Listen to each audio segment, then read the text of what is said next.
Guys, just in my hotel room here. I was planning on catching a flight yesterday, but that didn't go according to plan. First of all, the hotel room, compared to Australia, this was $20 for the night. $20 compared to like $120 or $130, $40, $50, $60. So I'm just near the airport, hoping to get a flight out of here tomorrow. So I've had to pay for another night because it was 1 hour on the motorbike. The car's more dearer, so I took the taxi motorbike, a bit cheaper. And yeah, about 200,000 dong to get here. So yeah, another $17 or something like that. So what happened is I was struggling to try and get a visa for India, even though I didn't want to go there. I'm just going there to get a flight to Africa. But I was struggling online on my phone. Their website kept closing down and kept having trouble with it. I'm like, what the fuck? And it took me about 4 hours. I said in one of my videos, I ended up stopping, went and had a couple of beers, and then I had another thought on finding a cheaper way to get to Kenya, where I want to go run. And so I did some research and found, well, I don't need a visa to go to Kenya because I'm not going there now. I'm flying to Tanzania, the country next door, and I can get a stamp on arrival, so it doesn't have to be done electronic. When I'm in the real world there, money talks, and they can't tell you to go if you got the money and there's no electronic issues. So I didn't want to go to India because I'm having trouble with their visa. Just like I said, the website just closed down, but I found out I'm going to Kenya. I'm just like in transit. I'm not going out through customs or internet, because immigration is because I've got my backpack and I don't have any check-in luggage. So it's just me, and I've said I use ChatGPT and don't know how legit this stuff is, but it seems pretty good. Said flying into India, Mumbai on Vietjet. And I have a connecting flight to Kenya in 2 hours' time when I get there.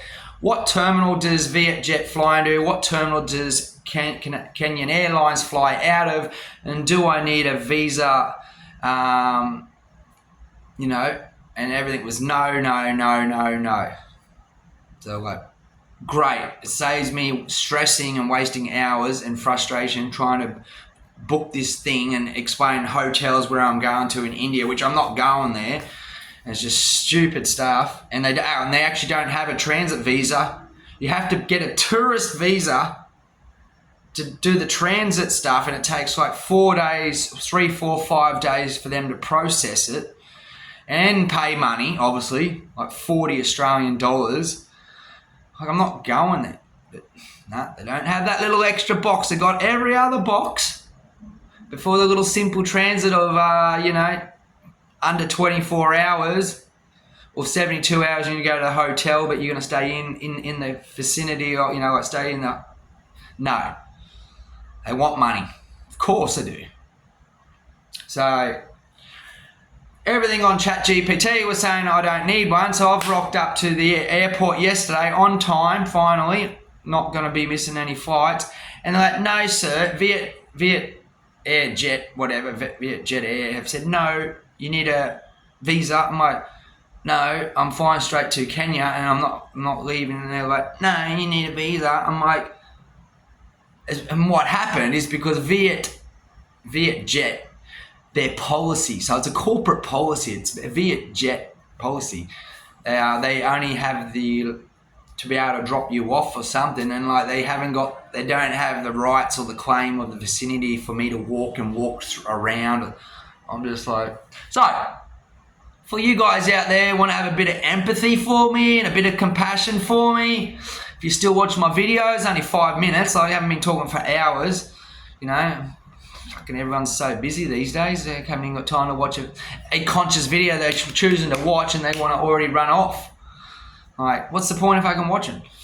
You know, helps you gain a bigger understanding of the bigger picture of somebody instead of going, oh, just this one guy and he fucking goes off his head all the time, that's all it is. No, there's more reasons behind everything.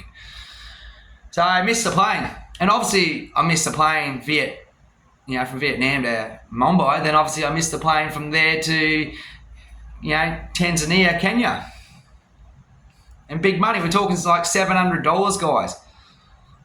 Now I'm staying in a hotel here, which if my visa doesn't come through by tomorrow, I've got to go all the way back in the city, take the motorbike all the way back in the city again. That's another reason why I decided not to take a motorbike in there this morning or last night, because I'm like, well, I might as well just rest here, whether I go all the way in there and sleep, I might as well just sleep here. But it is an extra $5 more, so two nights paying here, we could have got me 3 nights in there. But anyway, not all good, not all sunshine and rainbows, So, been a bit stressed, guys. Because I'm doing this, guys, for the kids. Okay, I'm doing this for the kids. I might need to do another video but I'm fighting for the fucking kids, guys. These socks, pick them up with my feet, might as well. They're for the kids. They're virtually $1 to make.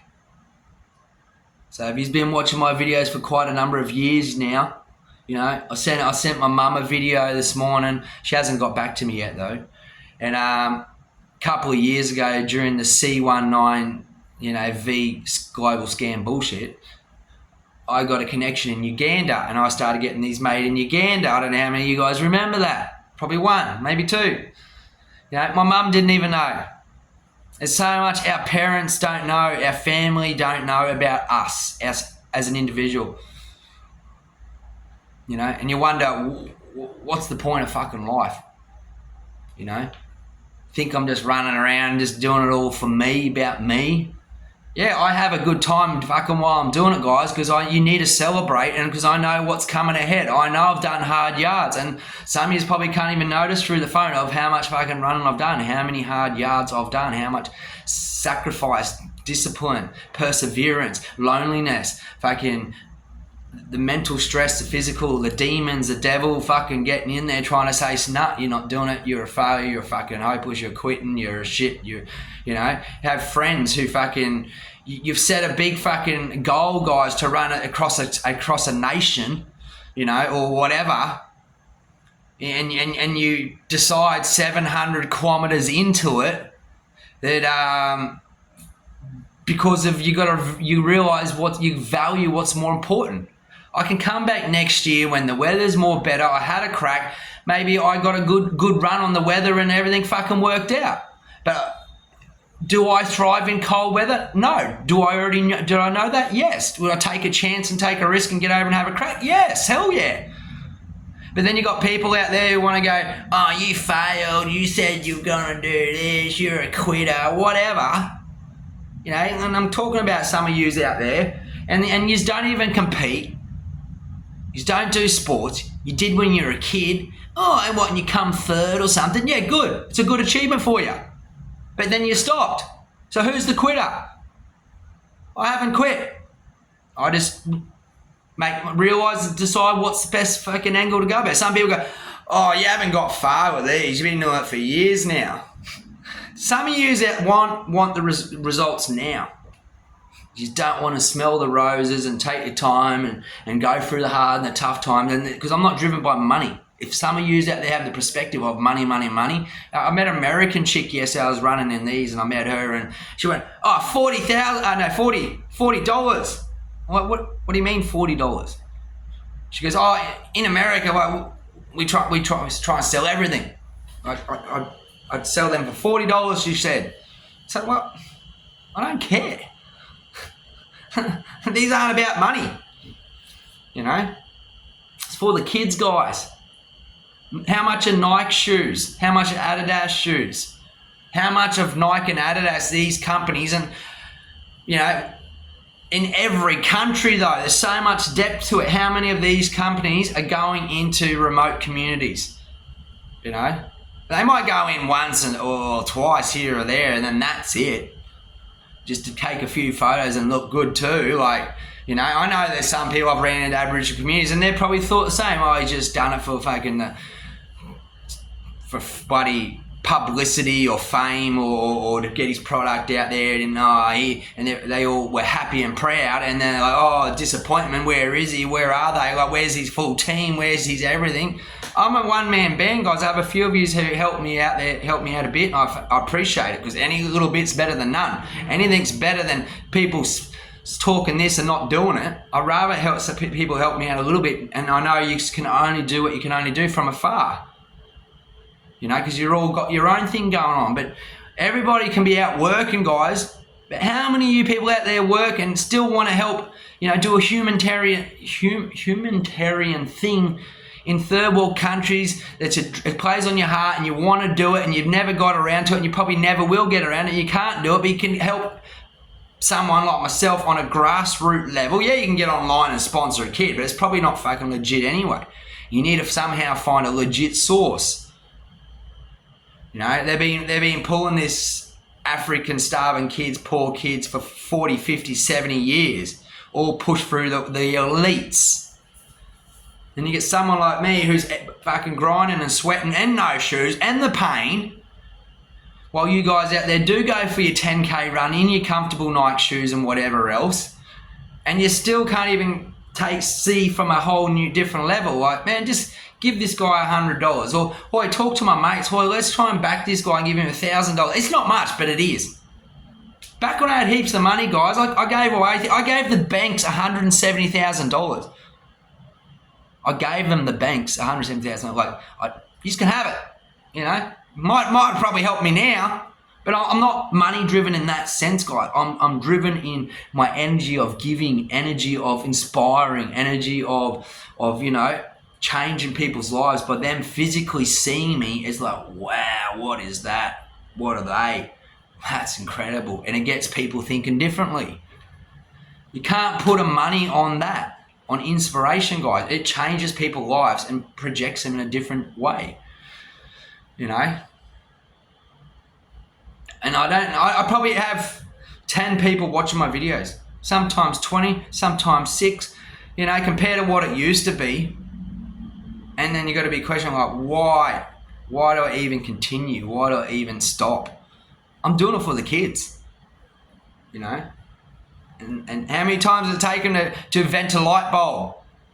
How many times does it take, you know, whatever his name, Mr. KFC, to create his chicken?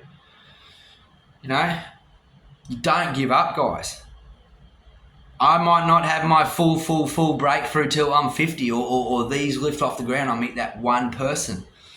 You know? I just went to the sock company in Vietnam. It was a 5-year goal of mine, 5-year dream of mine, and I achieved it this week. So while you're juggling many balls, and I pulled off getting these made in Uganda 2 years ago during the CV19 bullshit scam. I pulled it off, and I employed a guy for 2 months over there, fed him for 2 months, helped him feed his mum and whoever else, and helped help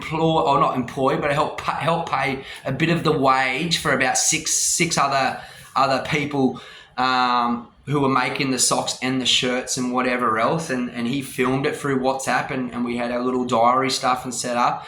And then when he met the kids, I just told him to buy him a soft drink. Like, it's all I could do at that point on the budget I had. While everyone was in global lockdown, I, you know, got an incredible video out of it. That's all I got out of it. I don't know, the kids could be still running in it.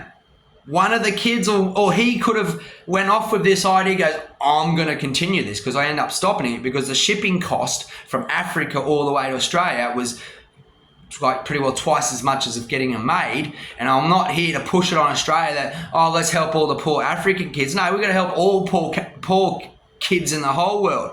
including in our own backyard. So if I can get these set up in Africa and keep them in Africa, if I can get these set up in Vietnam and keep them in Vietnam, and then in Australia and then America, then we're starting to get somewhere.